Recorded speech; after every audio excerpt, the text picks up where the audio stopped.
Story 3. Train stops play.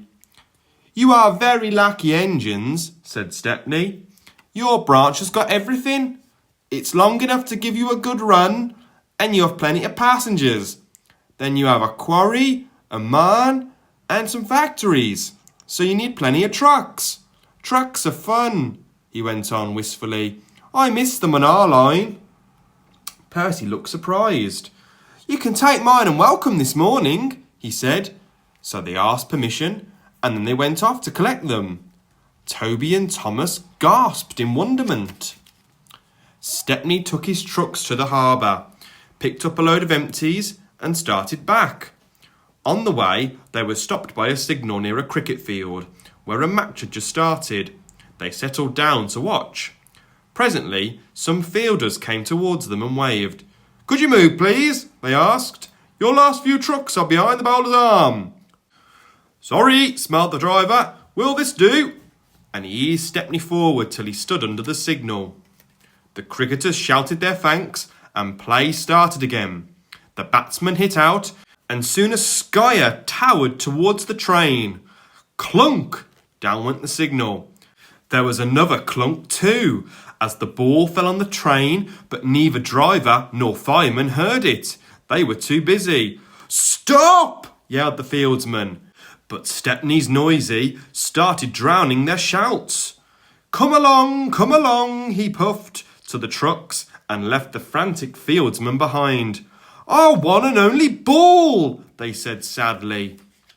4 of them piled into an ancient car. Wake up, Caroline, they said. Caroline coughed crossly, reluctantly came to life, and they rolled out onto the road.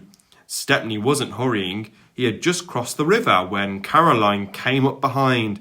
Toot, toot, she wailed. Road and rail ran side by side. The cricketers waved and shouted, but they were too far away for the firemen to recognise them or hear clearly what they said. If these jokers want a race, remarked the driver, they can have one. He advanced the regulator, and Stepney drew ahead. Poor Caroline wasn't happy. She rattled along at twice her usual speed. Master shouldn't treat me like this, she grumbled. This pace is too hot for my system. It'll fuse all my circuits.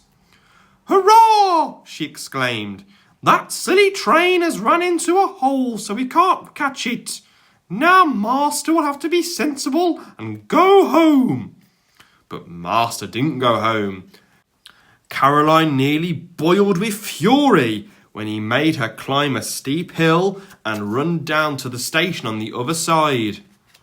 Caroline arrived just as Stepney had shunted the trucks. His crew were going off duty.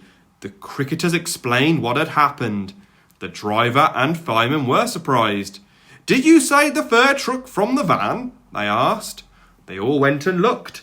The ball was there, nestling under some straw. We're very sorry, the driver said. Never mind, you couldn't help it. Now we must get back quickly. That's just it, said the driver. You'll never be quicking Caroline. She looks worn out. Wait a minute, he went on. I've got a plan. The driver spoke to the station master and the signalman. Then they rolled Caroline onto a flat truck and they coupled a brake van behind. The cricketers got in and Stepney pulled the train. They reached the field in no time. Stepney watched from a siding while driver, fireman and guard all sat in the pavilion. There were no more lost balls and the game was played to an exciting finish. Even Caroline was pleased. She doesn't think trains silly now. They have their uses, she says. They can save the wear on a poor car's wheels.